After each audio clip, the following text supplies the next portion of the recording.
баласы ахиретте дагы түбөлүктүү жыргасын деп өзүнүн бейишин жаратып динин берген.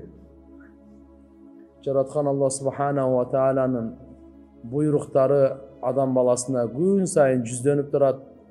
Алла тааланын буйруктары аткарууда Алланын ыраазычылыгы турат. Буйруктарынан жүз үйрүдө Алланын нааразычылыгы турат тугандар.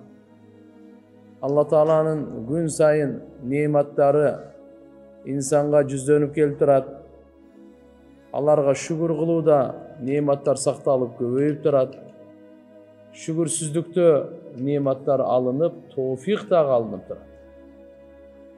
Ошон үчүн Алла субханаху ва таала Кур'анда фадкуруни адкуркум, силер мени эстегиле, эстеп жүргүлө, мен да силерди эстеймин. Вашкурули ва ла такфурун, силер мага шүгүр кылып тургула, шүгүрсүздүк кылбагыла деп буйрук берген. Жараткан Алла таала өзүнүн акыркы китеби Кур'ани Каримди бардык жактан толук, бардык жактан ачык айкын түшүндүрүп бере турган, баяндап бере турган, бардык илимди өзүнө камтыган ушундай улуу Кур'анды биз айтпайлы, бул кичинекей китептин ичинде бардыгы барбы деп. Ушу кичинекей китеп болгону менен ушундай улуу маанилерди өзүнө камтып алган, алардын аягы жок. Ар бир аят, ар бир сөз, ар бир тамгада эбегейсиз ушул жерде Алла субханаху ва тааланын тарабынан нур, жакшылыктар, сооптор коюлунган тугандар. Кур'анда Алла субханаху ва таала адамдардын жүрөктөрүн оңдогонго алгач эң немеси шифа бүткүл денеге, өзгөчө руханиятка, жүрөккө шифасы өзүнчө. Адам баласынын акылы Кур'ани Каримдин жакшылыктарын санагадан алсыз да, эсептеп бүтүш мүмкүн эмес. Канча дүйнөдөгү азыркы технология, алаттар бар, аспаптар бар. Булар канча болсун өзүнө камтып ала албайт даже. Кур'анда Алла субханаху ва таала мындай дейт: "Валау анна ма фил ард мин шажарати аклам вал бахру ямуддуху мин ба'дихи сабата абр ма нафидат калиматуллах". Жердеги канча дарак бар тугандар, канча токой бар. Ошо дарактын бардыгын калемге айлантырса, канча деңиз бар. Ошо деңиздин бардыгы сыясы болсо, Алла тааланын улуулугун жаза баштаса, бул калем сыяп бүтөт экен, Алланын улуулугу токтобойт экен, бүтпөйт экен. Бул Алла тааланын Кур'ани Карими, Алла тааланын бул сыфаты. Кур'ани Каримди эгер тафсирин жаза турган болсо, булар барды калемдер куруп, сыялар бүтөт, бирок бунун тафсири бүтүш мүмкүн эмес да. Шунчалык улуу.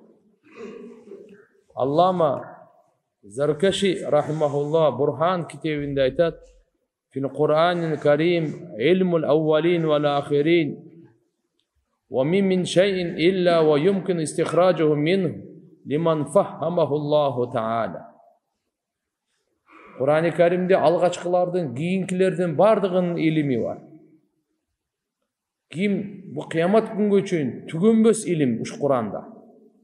Кимге Алла таала түшүнүк берсе, Кур'андын аяттарынан окуп ичинен жаңыдан жаңы ал бардык жагынан илим чыга берет экен да.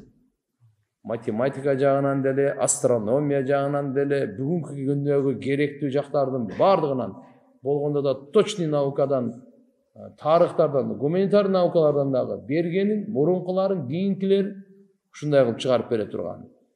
Кээ бир алымдар Пайгамбар саллаллаху алейхи ва салламдын өмүрүн 63 жыл жашаганда, Мунафикин сүрөсүнүн ошол жерде эле айтып койгон Алла таала: "Ва юаххираллаху нафсан иза жаа ажалуха", ажали келгенде Алла таала кечиктирбейт депчи.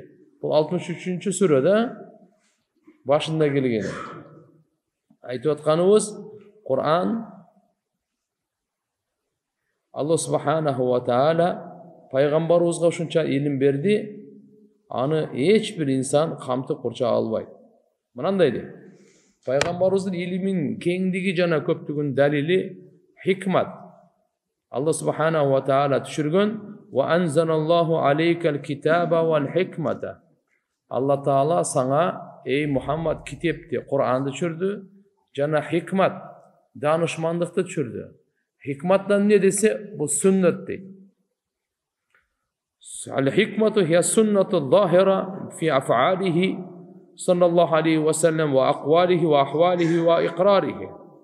Bul degen Peygamber sallallahu aleyhi ve sellem'in kılganları, süylөгөндөрү, awaldары бардыгы ушул sünnet болуп эсептелинет. Өзүнүн салмагы Пайгамбар саллаллаху алейхи ва салламдын сүйлөгөн таразасына ошо канчалык ылайык келсе ошого чейин бааланат экен. Авалыбыздагы, амалыбыздагы баары. Пайгамбар саллаллаху алейхи ва саллам адамзатка стандарт, адамзатка тараза. Ошого тартат Алла Субханаху ва Таала кыямат күнү. Кыямат күнгө чейин келе турган инсандардын баарын эми айтат. فما وافق الميزان فهو صحيح ورجيح ومقبول ونجيح. Кимдики ошол таразага дал келе турган болсо, сөзү, амалы, абалы, анда бул туура жана үстөмдүү, кабыл болгон жана ийгиликтүү. وما خالف الميزان Пайгамбар саллаллаху алейхи ва салламга Алла Таала хикмат, сүннөт, мизан, таразаны берди. Ким ушуга каршы чыга турган болсочу, охо, фахуа кабихун ва мардудун. Бул кайтарылган, жана бул жаман көрүлгөн. Bunun arkasında baktısızlık var. Ayşe radıyallahu anh'a yine özeytat. Müslim şerifte gelet. Peygamberimiz bunday degen. Kullu amalin leysa aleyhi amruna fahuva raddun. Kanday gana amal bolbosun. Kanday gana amal leysa aleyhi amruna. Bizim buyruğumuz oşo amalga bolbosa, al kaytarılat Allah'ın aldında kabul bolboyt. Kanday gana çoğ amal alpar. Keremettü dep özün oylayısın, düşünesin yok. Peygamber sallallahu aleyhi ve sellem'in amal alıp kelgen amalına dal gelbese al kabul bolboyt. Anda hiç kanday jakşılık çok. Anda hiç kanday nur, anda hiç kanday bakıt, Allah'ın razıçılığı yok. Allah'ın razıçılığı bir gana Peygamberimiz Muhammed aleyhisselam sizlerge bizlerge alıp kelgen amalda gana. Düşünün adaşpayla. Oşonda Peygamberimizin amalında gana çektilik. Andan aşıp, andan kemiyip. Peygamber sallallahu aleyhi ve sellem'in amalı menen Allah Taala'nın razıçılığı çektilet. Anken Allah subhanahu wa ta'ala Peygamberimizge aytdı. To есть bizge aytdı. Wa ma ataakumur rasulu fakhuduhu wa ma nahakum anhu fantahu. Emne nerseni Muhammed aleyhisselam sizlerge berdi ve sizler oşonu gana algılar. Emne nerseden sizlerdi tıydı ve ana algılar. Berbegende algılar. Bergende kaltırıp algılar. Muna bizim jaşo joldomobuz kaysı sözdü verse oşonu alaylı. Kaysı amaldı verse oşonu alaylı. Peygamber sallallahu aleyhi ve sellem kanday işenimdi verse oşonu alaylı. Kanday münözdü verse oşonu alaylı. Kanday mamilendi verse oşonday alaylı. Kanday ibadatты verse oşonu alaylı. Özübüz taraptan ibadatты oylop çıgarıbaylı. Oyçul olup, çok. Akıldı olup, çok. Peygamberimizden güçlü oy hiç kimden oyu olgan emes. Peygamberimizden akıldan güçlü hiç kimden akıllı yok. Akıldıların en akıldısı, danışmanların en danışmanı Muhammedur Resulullah bardık жағынан толық өзеле. Her bir aytatқандай, her bir amalından nur tuğanlar. Oşonduktan biz Peygamber sallallahu aleyhi ve sellem alıp kelgenden başka nerseni izdene turgan bolsak, garmana turgan bolsak, Peygamberimizden alıp kelgenine üstüne dağı bir koşumça kılıp, anday çıgarmaçılıklar Allah'ın aldında ötpeydi. Ankeni dinimiz толық. وَاَنْزَلَ اللّٰهُ عَلَيْكَ الْكِتَابَ وَالْحِكْمَةِ Allah sana Kur'an'da düşürdü, cana hikmatı düşürdü deydi. Kur'an'ı düşürdü. Özünçe. Jana hikmatты düşürdü. Hikmatı ne? Bu sünneti Peygamber sallallahu aleyhi ve sellem sünneti. Bul dağı Allah Ta'ala'nın tarafından berilgen bul dağı. Oşo Kur'an-ı Kerim'de düşündürmösün, Kur'an-ı Kerim'den sırları, Kur'an-ı Kerim'den ulum, ilim, maariflerin Allah Ta'ala hikmat Peygamber sallallahu aleyhi ve sellem'e çeşmeli katarı, sünnet katarı bergen bul. Taşta sünnet dağı Peygamberimizin özünün tarafından emas, Allah subhanahu ve Ta'ala'nın tarafından. وَمَا يَنْتِقُ عَنِ الْهَوَى اِنْ هُوَ اِلَّا وَحْيُ يُوحَى. Peygamber sallallahu aleyhi ve sellem imneni söylese, nefsinin kağlosundan söylegen emas, vahiy düşürülgen, oşonun da tarafından söylegen. Bundan jerde imneni tilavat kılsa degen yok, imneni okusa degen yok, imneni söylese. Söyle, bu söz var o, jalpı da. Kur'an, жақшы gana sözge giredi. Adamın söylemli sözleri olsa, жақшы jaman, mahluk, halik bardıq sözge aralashpetishi mumkin. Demek söz degen bu umum, bardığın özüne kamtap turgan bardıq söz. Manisi bardağı söz bolot, manisi жоқ dağı söz bolot, çay pay. Çaydı manisi var, paydı manisi жоқ da. Doğru? Temir semir. Temirdin o manisi var. Semirin ne? Dedim özün nemeleri var mı da? Bunday mani. Kıskası ekoten bırak söz. Manisi var o, manisi жоқ bu. Bardığı sözge gireveret. Al söz, жақшы söz mü, jaman söz mü? Bu da sözge gireveret. Allah razı bola turgan söz mü, narazı bola turgan söz mü? Al da gireveret. Emi bilip koyun. Allah'dan düşkön sözlerдің bardığının manisi var.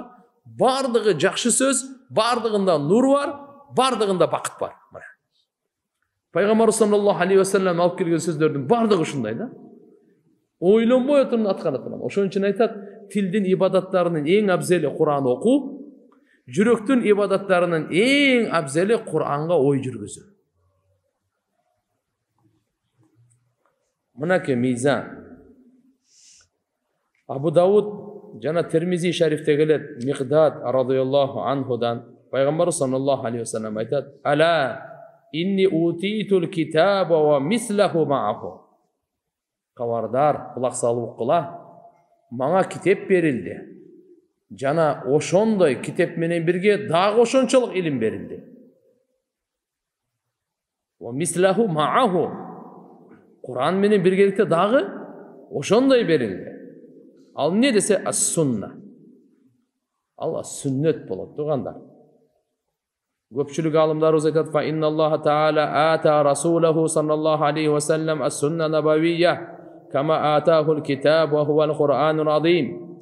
Allah Taala Peygamberimize Kur'an-ı Kerim bergende ele Peygamberimizga peygamberçilik sünnetni dagı tartulagan toğandar. Bayhaqi rivayet kılat Hasan ibn Atiyye'den kana Cibril aleyhisselam yenzil ala Resulullah sallallahu aleyhi ve sellem bis sunna. Cebrail perişte Peygamberimiz Muhammed aleyhisselam'a sünnet alıp keleteli.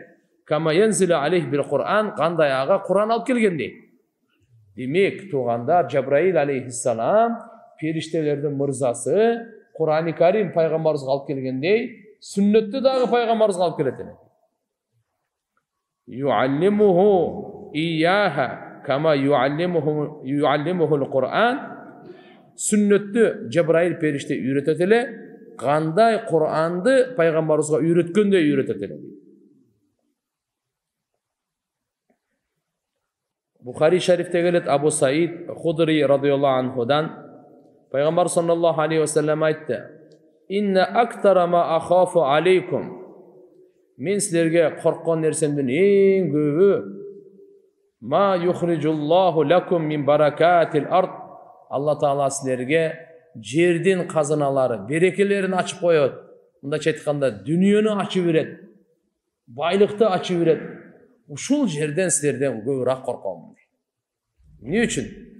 Baylığa berilip, baylığa aldanıp, Allah Taala'nın hükümünü unutup, biri-biriңерге kızganıp, gör albastan kim bay dep, kim kıyın, kim cenget dep, biri-biriңерди başыңарды alып dinden çıkıp ketesиңер деп korkom деген rivayatta.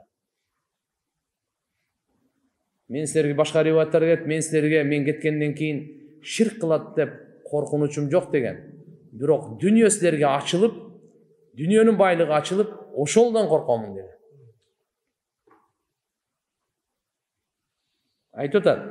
Башка риваятта инна мимма ахафу алейкум ма юфтаху алейкум мин захрати дуnya ва зинатиха. Мен силерге ошо корккон нерсем силерге ачылып, дүнүйөнүн кооздугу, дүнүйөнүн зинаты. Ушулар ачылгандан коркомун деп. Факала ражул, бир киши айтты. Хал я'тил хайр бишар? Жакшылык жамандыкты алып келиши мүмкүнбү? Суроо мындай болду. Бир киши сурап атат. О Аллахтын элчиси, жакшылык жамандыкты алып келиши мүмкүнбү? Кала Абу Саид Худри радыйаллаху анху сахаба. Бул айтат, фасаматан наби саллаллаху алейхи ва саллям хатта дананту. Пайгамбарыбыз унчукпай калды дейт. Бул суроого жооп берген жок да. Унчукпай калды эле, мен ойлондум дейт. Ай арафту, мен билдим, аннаху саллаллаху алейхи ва саллям юнзал алейх, пайгамбарыбызга вахий түшүп атат деп билдим дейт. Çünkü azı Kur'an emez. Суроо берди киши. Нени айтмакчыбыз? Пайгамбарыбыздын сүннөтү да вахий. Пайгамбарыбыз саллаллаху алейхи ва салламдын сүннөтү дагы вахий турганда. Албетте вахий экиге бөлүнөт. Кур'ан бул тилават матлу, тилават кыла турган Кур'ан китеп, бул вахий. А экинчиси гойру матлу, тилават кылынбай турган. Бул дагы вахий, Кур'ан-ы Каримден башка бул сүннөт. Бул ойлоп атат, Абу Саид Худри айтат, мен ойлондум дейт. Билдим, что пайгамбарыбызга эмне түшүп атат? Вахий түшүп атат. Унчукпай калган болчу да. Ва фи риваятин дананна, биз билдик дейт. Аннаху юнзал алейх. Мен ал жакта биз деп айтты. Неге пайгамбар саллаллаху алейхи ва саллям сумма жаала ямсах Расулуллах саллаллаху алейхи ва саллям ан жабинихи. Пайгамбарыбыз пешенесин арчый баштады дейт. Пайгамбарыбызга вахий түшкөндө терлеп кетет эле. Суық мезгилде дагы пайгамбарыбызга вахий түшкөндө тер чыгып кетет эле. Тер дагы ушундай сулуу чыгат эле, жөн эле берметтей болуп чыкчу. Нурланып чыгат эле тери пайгамбарыбыздын. Факала айна саил dedi. Терин арчып туруп айтты. Эба суроо берген киши гана dedi. Суроо бербеди. Жакшылык, жамандыкты алып келеби деп. Факала ал жанында эле турат эле. Ана, менмин dedi. О Аллахтын элчиси. Факала саллаллаху алейхи ва саллям, пайгамбарыбыз айтты. Ла ятил хайр илля би хайр. Жакшылык жакшылыкты гана алып келет dedi. Жакшылык жакшылыкты гана алып келет dedi. Ва фи риваятин, башка риваятта, иннаху ла я'тил хайр би шар. Айтты, жакшылык жамандыкты алып келбейт dedi. Bir риваятында жакшылык жакшылыкты гана алып келет dedi. Эми инна хадал мал, мына мал мүлк байлык бар го, хадиратун, хулватун, бул ошо бир жашыл, адамга жагымдуу, таттуу, ширин нерсе dedi. Ва инна куллама анбата раби яктулу хабатан ау юлим. Жаз мезгили деги эмне нерсени өстүрүп чыга турган болсо, жазында чыккан чөптөр бар го, ал өлтүрөт дейт. Хабатан мааниси эмне? Ал интифахыл батн мин касратил акл. Эгерде жазгы чөптү көбүнчө беде, тияк бияктарды көп жеп ала турган болсо, уйдун ичегисин көпкөндөрүн көрдүңүздөр беле? Жарылыпчы. Малды да ошондой көп жей турган болсочу, ал сөзсүз зыяны берет. Бул дегени байлыкты көп жеп алып ала турган болсо, тешип чыгып кетет деген сөз экен да. Пайгамбарыбыз айтты, же болбосо юлим, юлимдин мааниси яқруб, юқарриб минал халак, же болбосо ошо жокко жакындатып коет. Өлтүрүп коюшу мүмкүн, же болбосо өлүмгө жакындатып коюшу мүмкүн. Илля акилата хадрати акала. Эгерде бирок аны жей турган өзүнүн ченеми, өлчөмүн болсо го, анда бир бөлөктү. Көрөсүздөр, мисалы жеп ошо айвандар ичи болсо шишип, кээ бир жерде эртерээк келип калгандар дагы үлгүрүп калаткан жерге сай берет да, желпени чыгарып берет. Мына үлгүрбөй калганда ошо бойдон эле ал күндү карап эле көз айланып эле ошо бойдон жан бергендей, бул да дүнүйө таттуу, көп жеп алган, сиңире албай жан бергенге туура келип калат дейт.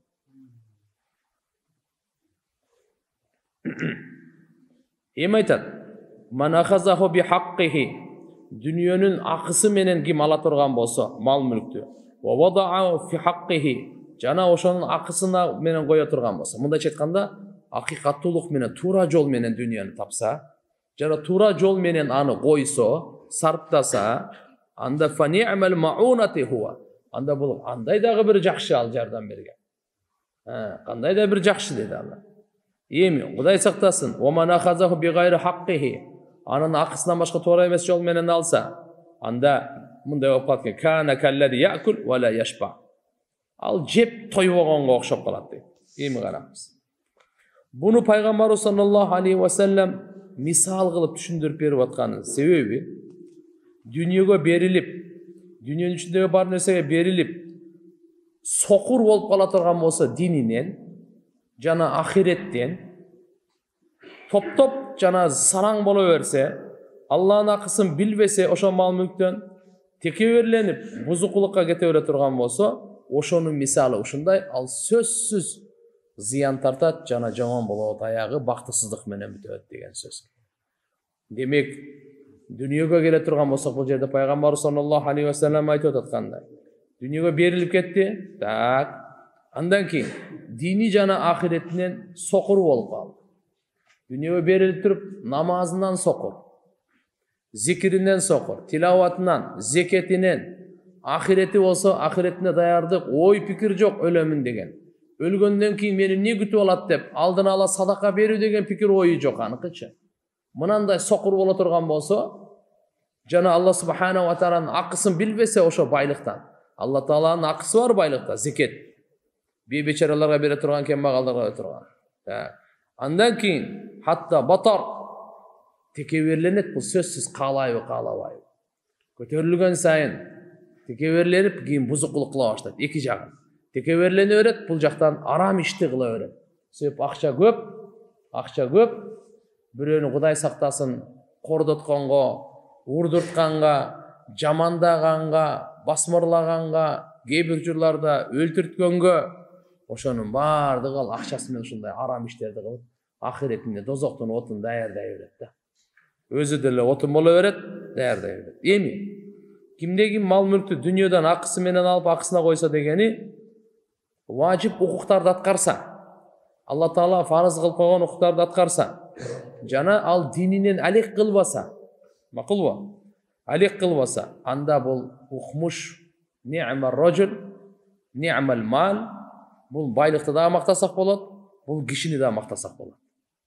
Bul baylık bunu buza algan jok da. Baylık berildi. Bul baylıkты tuura işletip kaldı. Akısın berip kaldı. Oşo baylıkka bir gelgen baylıkta çömülüp ketken jok. Azgırılıp ketken jok. Gelgen baylıkты Allah Taala'dan korkup özün ahiretin kurganga işletip kaldı. Özün dinine kemçilik getirgen jok. Namazды özü wagында okudu. Zeketти özü wagында berdi. Bir beçaralarda Allah'ın akısı var dep alarga da jardam berip, kayrımdılık kılıp, keybir учурларда zeketten aşıkça dağı. Akısı var alardın, oşularga dağı berip durdu. Bul bölök, bu adamды da maktasak bolat, malды da maktasak bolat. Dağı bir dalil, Bukhari Şerif'te gelet, Ya'la ibn Umayya degen. Bul aytты Umar razıyallahu anhu'a. Peygamber sallallahu aleyhi ve sellem'ga vahiy gelgen uçurda mağa görsetiniz Peygamberimizni göreyim, kanday bolat eken dedi da. Ya'la degen sahaba. Peygamber sallallahu aleyhi ve sellem Ja'rana degen jerde bir top sahabalar men çoğu oşoga baratkan ele. Faja'ahu rajul bir kişi gelip kaldı dağı, ya Resulallah, mınday dep aytты. Kanday dep oyloysiz, kayfa tara fi rajul ahrama bi umra? Umraga ihram baylagan. Wa huwa mutadammihun bi tib, al atır seyinip algan. Umraga atır seyinip alganda. Şu kanday dep oyloysuzlar de Peygamber sallallahu aleyhi ve sellem fasakatan nabiyyu sa'atan faja'ahul vahiy. Peygamberimiz biraz wagt turup kaldı, жооп берген жок. Ошондо vahiy geldi.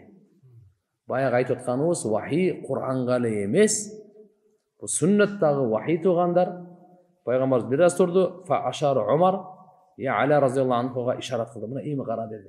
Вахий келип аткан учур ушундай болот деди. Пайгамбарыбыз саллаллаху алейхи ва саллям я Али келди дагы, келсе пайгамбарыбыз бир кийимге чүңкөнүп алган эле. Пайгамбарыбыз ушу башын салыпчы, караса пайгамбар жүзү кызарып кетти. Пайгамбарыбыз башын ылдый мындай кылып аткан экен, чүңкүгөндөй кылат го. Ушундай кылып аткан экен башын. Сумма сурри анху, кийин андан мына келген кайфият авал кайтарылды дагы. Пайгамбарыбыз айтты: "Айналлади саала ани умра." Бул умра тууралуу сураган азыркы бала гана маселе сурабады беле деп айтканда, тигини алып келди. Пайгамбарыбыз ага айтты: "Сен ошо себинген атырыңды жуугун" деди. 3 жолу жуугун, андан кийин мына чепкениңди чечип туруп, сен умраны кандай ажылык кылсаң, ошондой кылгын деп жооп берип койду. Өзү ихрам байлаганда, умрага болсун, ажылыкка болсун, биринчи фарыз ихрам деп коет, анын ичинде 2 фарыз бар. Ниет жана лаббайк деп коет. Ошо ниет жана лаббайк айтканга чейин атыр себинсе боло берет да. Эгерде ниет кылып туруп лаббайк айтып койгондон кийин, андан кийин атыр себинсе болбой калат. Штрафка түшүп калат да. Бул эми маселе зимнан айтылып калды.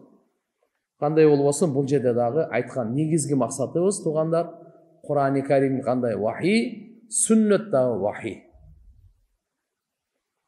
Пайгамбарыбыз саллаллаху алейхи ва салламдын илимин кеңдиги жана көптүгүнө далил. Пайгамбарыбыз мугайябат, гайыптагы нерселер, көзгө көрүнбөгөн нерселердин кабарын берген эле. Алла субханаху ва таала эң көп гайыптын кабарын пайгамбарыбызга берген экен. Алимун гайби фала юдхиру ала гайбихи ахада. Гайыптын барын билүүчү жалгыз Алла Таала. Алла гайыпка бирөөнү дагы Алла субханаху ва таала бирөөгө дагы көрсөтпөйт, айтпайт дагы. Илля ман иртада, кимди Алла Таала тандаган болсо, кимден разы болсо, мен расулин пайгамбарларынан. Ошого гана Алла субханаху ва таала гайыптын илимин берет. Бардык пайгамбарларга гайыптын илимин Алла Таала өзү берген. Ал пайгамбарлардын өзүдөрүнүн илими эмес. Албетте, ошол пайгамбарлардын баарынын эң көп гайыптын илимин Мухаммад Расулуллага берген. Алла канча берсе, ошончо эле билет. Болду. Биз ушу менен токтоп жүрүшүбүз керек. Алла менен тең эмес пайгамбар саллаллаху алейхи ва саллям гайыптын илимин билүүдө. Гайыптын кабарын айтат. Бирок гайыптын илимин Алла субханаху ва таала өзү берет. Кабарын пайгамбар саллаллаху алейхи ва саллям айтат. Так.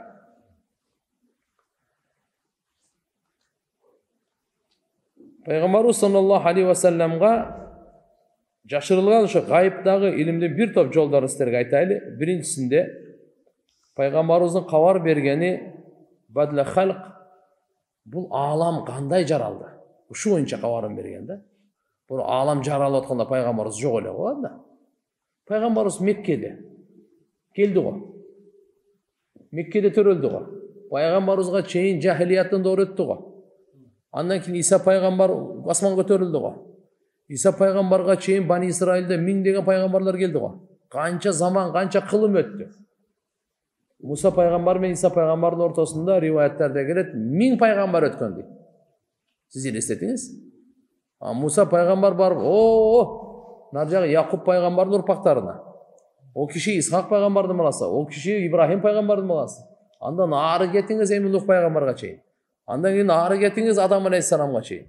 Адам алейхиссалам бул дүйнөгө келгенге чейин де Алла Таалам жараткан эле. Бирок ошол бейишти жаратып койгон эле Алла Таала. Бул дүйнөгө түшүрдү, дүйнө андан мурда жаралган эле. Ошол жаралуусун кабарын пайгамбарыбыз берип аткан, каяктан берип атат? Кайсы илим менен берип атат? Пайгамбарыбыз кайсы илим менен берип атат ошолордун бардыгы? Алла бейишти кандай жаратты? Кайсы илим менен берип атат? Кимде илим аны? Дозокту кандай жаратты? Эң биринчи эмнени жаратты? Экинчи эмнени жаратты? Анан асманды кандай жаратты? Жерди кандай жаратты? Качан жаратты? Кантип жаратты? Канча күндө жаратты? Булардын бардыгын махлуктун жаралуусун башындагысын пайгамбарыбыз айтып атканы илимди көрө бериңиз да, канча терең экен, канча кең экен. Hatta dakhala ahlul cenneti cennete. Kaçan jaralgandan tartıp uşunça ilim emi bul jagın kere bermez. Dünya püttü. Andan ki beyiştikler beyişke girip dozoktuklar dozokka girip uşuga çeyin ilimdi verdi da. Uşunun barını aytты. Bukhari şerifte gelet Ömer ibn Hattab radıyallahu anh aytat. Qama fina Rasulullah sallallahu aleyhi ve sellem maqaman. Bir jol Peygamber sallallahu aleyhi ve sellem turdu dağı fa akhbarana an badl halq mahluktun jaralısı boyunca sözdü başladı. Mahluklar mınanday jaralgan deydi. Ayta berip hatta dakhala ahlul cenneti cennete. Beyiştikler beyişke, dozoktuklar dozokka girgenge çeyin aytты deydi. Oşudan jaralgandan tartıp akırkı toçkasına. Başından ayağı, akırkı, birinci başında jaralgandan tartıp akırı beyişke girip bütöt insandıkı. Je dozokka girip bütöt, oşu eköөнө çeyin deydi aytıp koydu. Nemne onot bardığını aytты deydi.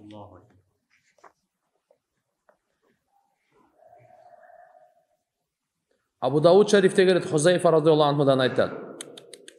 Vallahi Huzayfa radıyallahu anh Peygamberimiz sırdaşı ele bilesizler. Özgöçü жалпы sahabalarga ança-munça aytpaganın uşu Huzayfaga aytçalar. Vallahi Allah'a ant ma adri anasiya ashabi am tanasaw. Men bilmem sawşu men şeriklerim unutup kaldıbı je biri menen uşunday eме болуп kaldıbı, unutuşup kaldıbı je kanday. Vallahi ma taraka Rasulullah sallallahu aleyhi ve sellem min qaid fitnetin ila an tuqtada ad-dunya yablughu man ma'ahu 300 fasaidan illa sammahu lana bi ismihi ve ismi abihi ve ismi kabiletihi.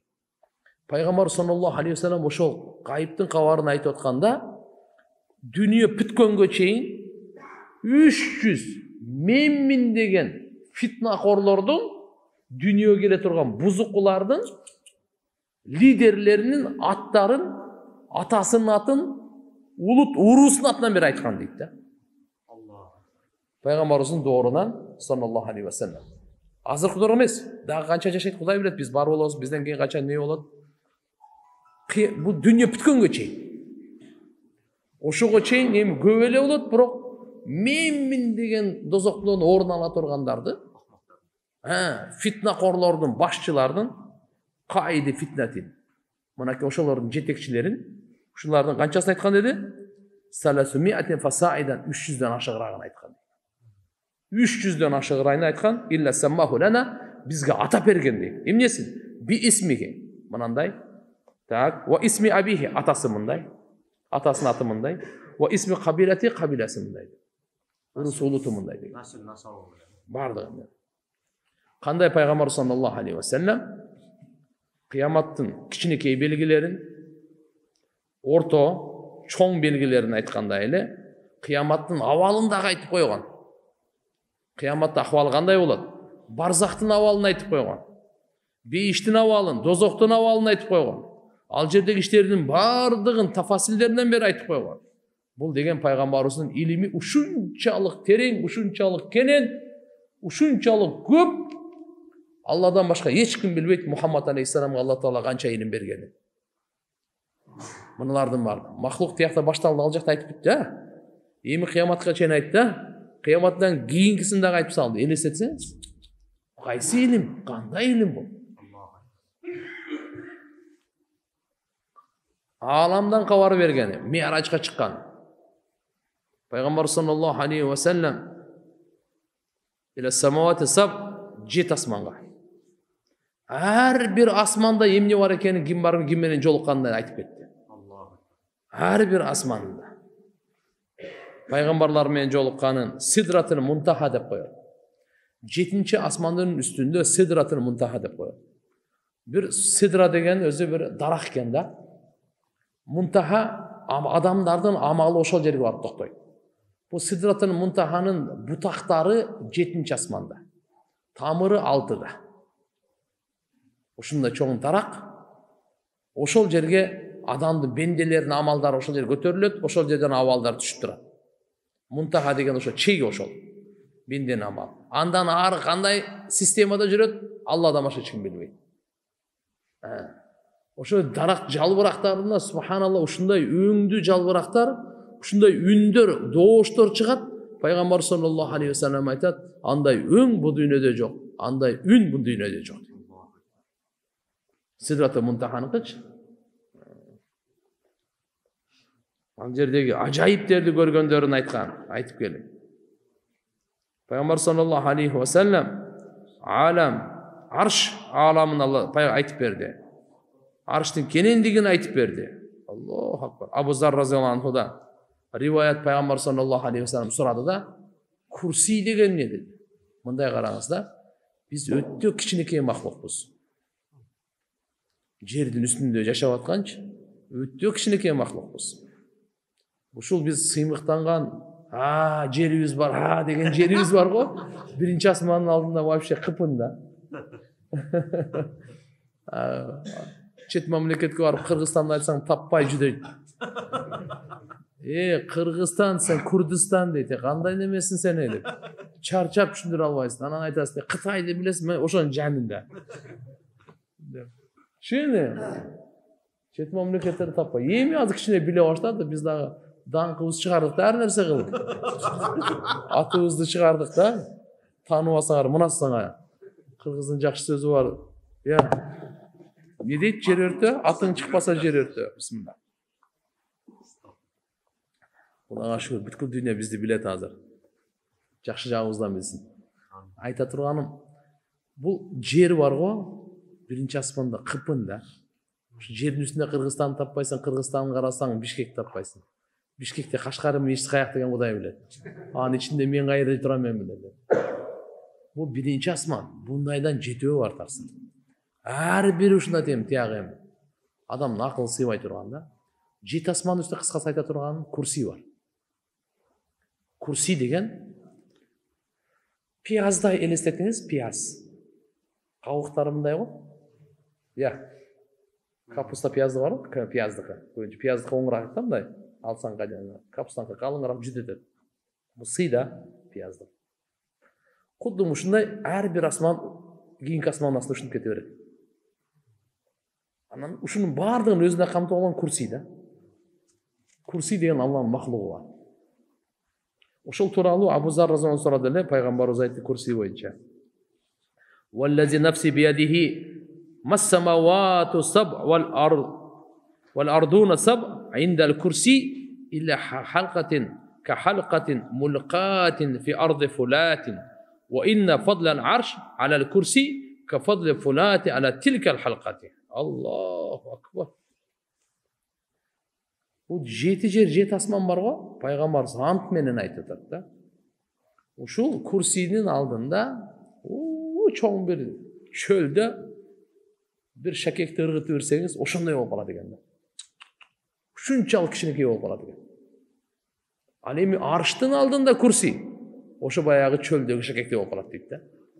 Бул пайгамбарыбыз бул илим каяктан берилди? Микроскоп мененби? Телескоп мененби? Телескоп жетпегенге, микроскоп жетпегенге пайгамбарыбыздын акылы жетип барын айтып койгон да. Микроскоп көзү жетпегенде дагы пайгамбарыбыз айтат. Телескоптун күчү жетпегенде пайгамбарыбыз айтат. Алейхиссалату вассалам. Пайгамбар саллаллаху алейхи ва саллям арш боюнча айтып бергенде, анын кандай чырактары бар, кандай аалам, кандай чатыр бөлөкөсү бар, кандай түркүктөрү бар, арштынчы. Кабай. Бисмилlah. Ошодон бери айтты, кандай казынасы бар, казыналары. Айтат го мына. Аятал курси амана расулла. Арштын казынасынан келген дейт. Бул аяттар каяктан келген? Арштын казынасынан. Пайгамбарыбыз хадисте айтат, Сахих Бухариде, "Фа иза Муса ахидун би qa'imatin min qawa'imil arsh." Эртеге кыямат күнү бардым тирилткенде, Муса пайгамбар арштын түркүгү ошону кармап турат дейт. Ушунун баардыгын илими пайгамбар саллаллаху алейхи ва саллям эртеге боло турган ушерден көрүп айтып атат. Пайгамбар саллаллаху алейхи ва саллям аршты көтөргөн периштелер боюнча айтып берген. Алардын күчтүүлүгүн, чоңдугун пайгамбар саллаллаху алейхи ва саллям муснатта келет, мындай дейт. Кал ана Мухаммадун набийюл умми ولا نبي بعدي قالها ثلاثا. Men Muhammad paygambarmın, ummiymin. Menen keyin hiçbir paygambar gelbeydi dep 3 jol aytты dagı, anan aytты. Utitu favatihal kalim wa khawatimahu wa ilimtu lakum khazanatun nar wa hamalatul arsh. Maňa sözdün açkıçları dagı, sözdün kulptары dagı, sözdün başı dagı, ayağı dagı berildi. Jana sizlerge men dozoktun dagı sakçıların, arıştın dagı götörüp turgandарын aytıp bergenmi. Uşunda ilim berildi maňa deyip. Emi qarаңыз. Abu Davud şerifte gelet. Peygamber sallallahu aleyhi ve sellem'den rivayet annahu qal aytkan. Udina li an uhaddisa an malakin min malaikatillahi ta'ala min hamalatil arsh. Maňa uruksat berildi. Bayan kılıp aytıp bergenge sizlerge. Allah Taala'nın periştelerinden bir periştenin bayanın arşты götörgön perişteleri. Min hamalatil arsh, arşты götörgön.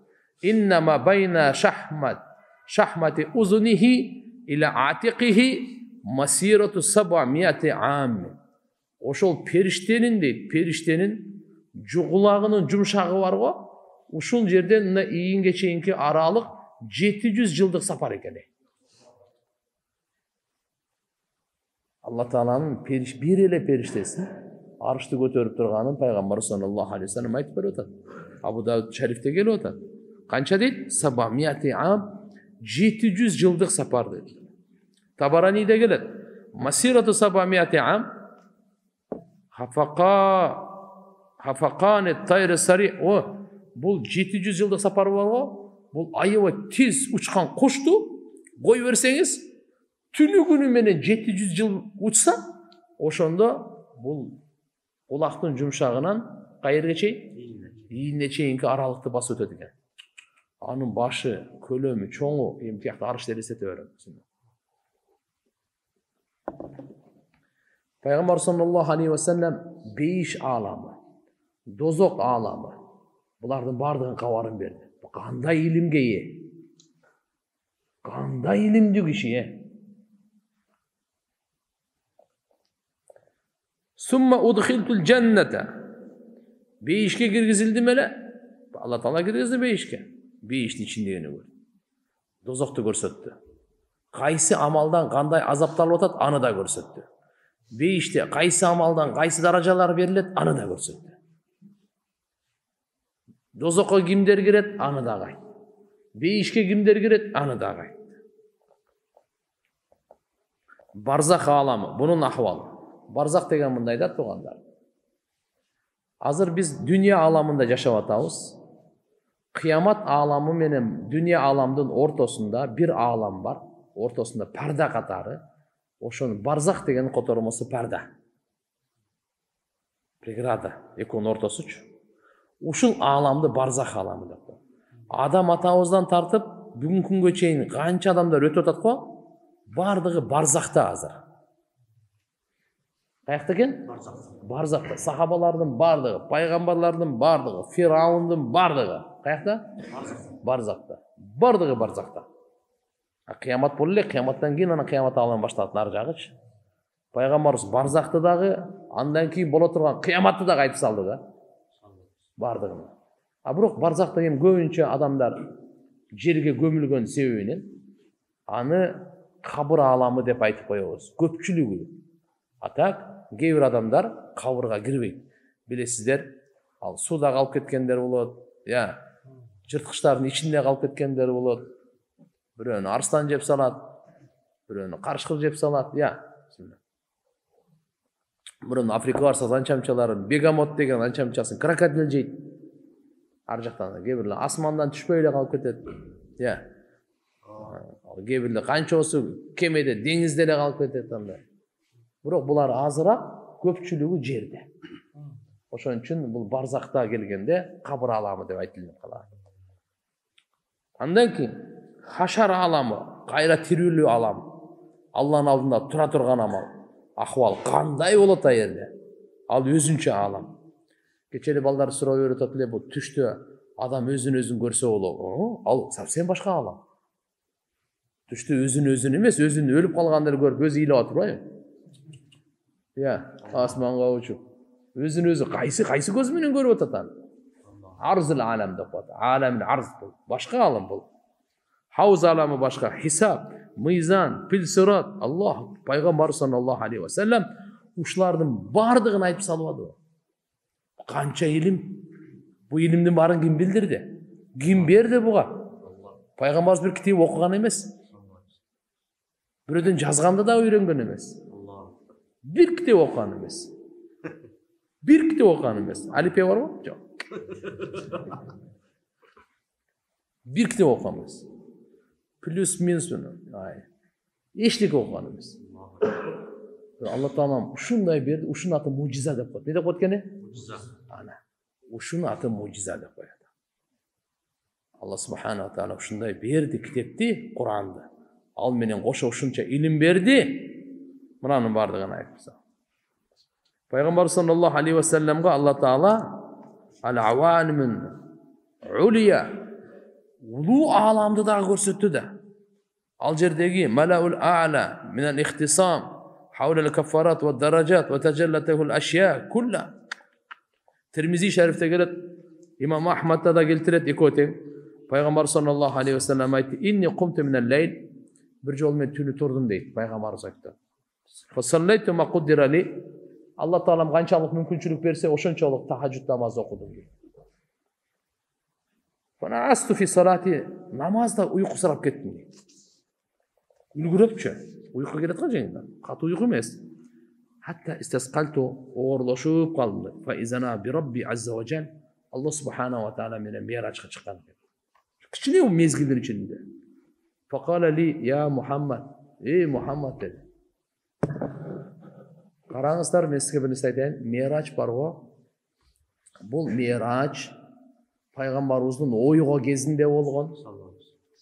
Sallallahu aleyhi ve sellem ikincinden ruh menен emес, дене менен кошо болгон. Эки нерсе.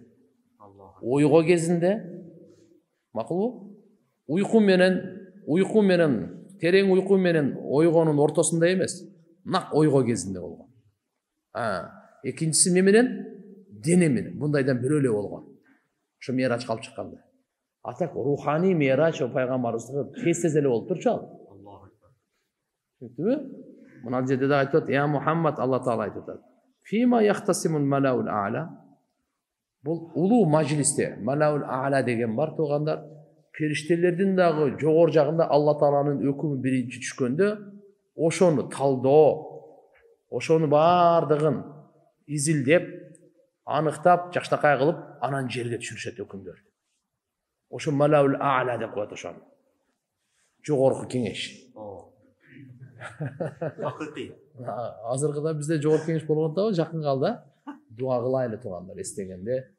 Бизде Кудай кааласа тарыхый Кыргыз мамлекетинин, Кыргыз элинин тагдырындагы, Кыргыз элинде пайдалуу мыйзамды чыгара турган, келечекте мамлекет бойдон кармай турган жакшы адамдар Кудай кааласа ушу көп аттанып атат.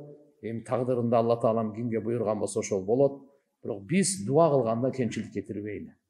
Эң биринчи имандуулар келсин. Кимдер келсин? Имандуулар келсин. Билимдүүлөр келсин. Тазалар келсин. Патриот, элибизге чыныгы жүрөгү менен күйгөндөр, тажрыйбалуулар келсин. Алла Таалам иншалла ушундайларга мүмкүнчүлүк берип, Кудай кааласа келип, мамлекетибизге чын жүрөктөн кызматка тургандар. Алла Таалам берекелүү кылсын шайлообузду. Мамлекетибиз тынч болсун. Падышабыз, бардык жетекчилер ынтымакта, элибиз, журтубуз бири-бирин жакшы көрүп, достукта болсун. Жакшынакай кылып, жакшы көбүрөөк дуа кылышыбыз керек. Алладан бардыгы. Алла Таалам кара ниеттегилерди, эл бузарларды, бузукуларды Алла Таалам аларды бактысыз кылсын. Ошон үчүн иншалла арада ар кандай экен да, шайтандар бар экен, инсандын келбетинде, жиндин келбетинде шайтандар болот экен. Allah Taala ошондойлордон сактасын. Бизге баары эле инсан көрүнө берет экен. Баары инсан эмес экен. Не деди? Ошол Малаул А'ла. Улуу. Ошол жакта периштелер Эмне жөнүндө тартышып атат, талашып тартышып атат дегенде пайгамбарыбыз айтты: "Ла адри", мен билбеймин деди. Ва фихи Аллах субханаху ва таала ушуда анна Аллах таала афада аля наби саллаллаху алейхи ва саллям улум, илимдерди пайгамбарыбызга тартуулады. Хатта кал пайгамбар саллаллаху алейхи ва саллям айтты, не деди? Биринчи мен билбейм дебеди беле? Ал жакта эмне болуп атат экен? Бул арш парш эмес, о совсем жогору да булар. Малаула ала. Анан фатажалла ли куллу шей ва араф, бардык нерсе ачык айкын болду пайгамбар саллаллаху алейхи ва саллям. Бар тажаллияты көрсөттү, бардыгын билди. Риваятында келет: "Фаалимту ма фис самават ва ма фил ард". Алла ушунчалык илимин төгүп берди, асманда, жерде эмне болуп атканын бардыгын билдим дейт да. Асмандарда, жерде эмне болуп атканын билдим дейт. Табаранидин риваятында келет: "Фаалламани кулла шей". Алла таала мага бардык нерсени үйрөттү дейт. Ва фи риваятин лаху, Табаранидин бир риваяты келет: "Фама саалани ан шей илля алимту". Алла субханаху ва таала мага бардык нерсени үйрөттү, эмнеден гана. Анан не деди? Сумма кала ли, кайрадагы Алла таала айтты пайгамбарыбызга: "Я Мухаммад, фима яхтасиму малаул а'ла". Ол жогорку улуу периштелер эмне тууралуу талашып тартышып жатышат деди. Биринчиси эмне дедилер? Ла адри, билбейм дебеди беле. Андан кийин Алла таала улум, илимдерди эмне кылды? Тартуулады. Андан кийин сурап аткан. Культу, пайгамбарыбыз жооп берип калды уже. Илимди берди. Айтты: "Фил каффарат ва даражат" деди. Алар адам баласынын, бенделердин күнөөлөрү эмне себептен, кайсы амалдар аркылуу кечирилет? Ошолор боюнча тиякта талкуу болуп атыптыр да. Экинчиси, даражалар боюнча талкуу болуп атат дейт. Кандай даражалар? Бенделердин даражалары кайсыдан өсөт? Макулбу? Бенделердин даражалары кайсылары аркылуу күнөөлөр кечирилет? Буну каффарат деп коет. Кайсы амалдар аркылуу алар көтөрүлөт? Буларды даражат деп коет. Пайгамбар саллаллаху алейхи ва саллям ошолорду алып келип анан бизге берип атпайбы? Тууганда. Алып келип анан бизге тартуулап атпайбы? Не деди? Мынаке. Башка риваяттарда келет: "Субханаллах, каффарат алгайсы десе, машил aqdam илал жамаа". Жамаатка жөө басуу. Мына каффараттар боюнча. Жамаат 5 вакыт намаз бар го. Ошол жерде кайсы мечитте, же болбосо кайсы намазканада жамаат менен намаз окуп атса, барып окуш керек да. Үйдө окуп, же болбосо жашырынып бир жерде, офистерде эле окуп жүрө бербей, Кудайым мынандай бердиби? Окуп кал. Бир күн келет ушундай мечитте окуй албай калабыз. Бир күн келет, кээ адам ооруп калат, келе албай калат. Кээде совсем бул дүйнө менен коштошконго туура келип калат. Ошо ойдон болду, бул көрбөйсүң сен Кашкарийди. Туура? Алла Таала маз бир күн бизге жашоо берди, шүгүр. Так, ден соолук берди, өзүнчө шүгүр кылайлы. Болбосо жашоо бар, ден соолук болсо да келе албайсың да. Жашоо бар, Кудайга шүгүр келдик. Ден соолук бар, келдик. Амандык бар. Не бар? Амандык бар. Эмне экен? Мамлекетибиз аман, тууган. Шаарыбыз аман. Канча дүйнө тополоң, Ол мечит эмес, ал өзүнүн атын билбей калган жерлер бар. Бала чакасын эптеп сактап ушу бомба түшүп кетпесе экен деген жерлер бар. Биз шүгүр кылайлы тасырлар. Көп бөйлү, кутурбайлы. Элибизди жакшы чакырайлы. Туугандар, кой. Сүйлөгөндө ойлонуп сүйлөйлү. Бирибизге жакшы, пайдалуу сөздү сүйлөйлү.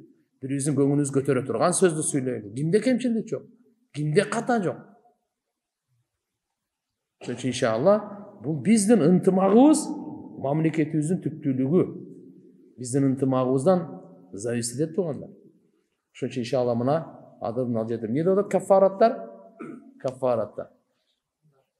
Жамаатка баруу. Мына. Биз мечитке келип атабыз. Каяка келип атабыз? Казиного эмес да. Алхамдулилла. Аракканага эмес да. Алхамдулилла. Кумарканага эмес да. Зынаканага эмес да. Биз каяка келип атабыз? Алланын үйүнө келип атабыз. Руханий борборго келип атабыз. Ахиретти даярдана турган борборго келип атабыз. Тазалануу борборуна келип атабыз. Оңолуу борборуна келип атабыз. Ар бир келген сайын Алла Таала меймандык даярдап атат бейиште. Ишенип келейли. Ишенип жашайлы. Kimge?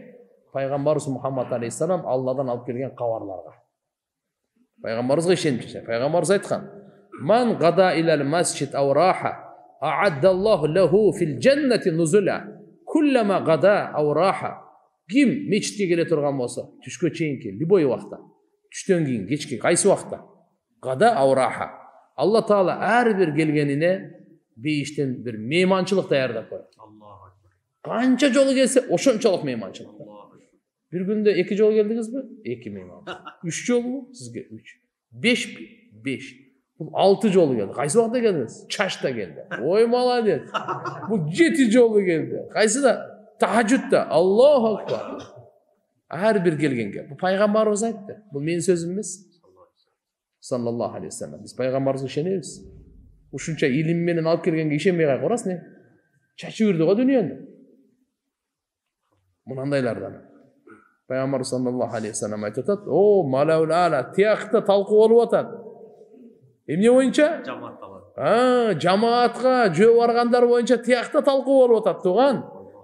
Bizdin talqыбыз jogorku kengеште emes, bizdin talqыбыз tiyakta. Bu kança degen, kim kaysı imandı? Ajıratkan jok. Atı jönü tiyak piyak. Erteg Allah Taala'nın aldında göresin kanday sowap var. Oşon üчүн Peygamberimiz aytты, kim meçitke gelse, her bir kadamga bir günü geçirilir öğret, bir daraja götürülür öğret, bir soğuk jasılır öğret. Her bir kadamga. Her bir kadamga. Tak что bizdin kadamımız bekar emes. Oynoğun, bu jaka gelip atkan kadamыңыз bekar emes da. Bazarga barıp atkanda oylaysiz da bekar emes dep, tuturabı? Ne üçün? Ben barıp bir nese kılam, bir nese tabam dep. Kişide payda alıp geldim hem de. Bu jaka gelgeningizde bekar emes, taksir. Tak. İkincisi, julus fil masajid, meçitlerde oturuu deydi. Bu kaffaraga kiredigen. Günöler geçirilүүsүnө uluu perişteler talkууга alып atat. Kim meçitte oturat? Keybirler aytat, intidarus sala, namazды күтүп oturganda. Şamda gelip Kuptanга çeyin namazды күtүп oturganda. Meçitte oturganдар, bekер эле oturgan жокпуз. Жөн otursak da sowоптон boş emes. Жөн otursak da Allah'ın meriminde çömülgөн, rahmatında bölөнгөн. Бирок илим алып отура турган болсок, илимди сүйлөшүп отура турган болсок, бул не деген кеп? Андан кийин исбагул вуду фил макрухат. Nafs каалабаган учурда дарат алып жүрүш керек экен. Бул дагы улуу каффара.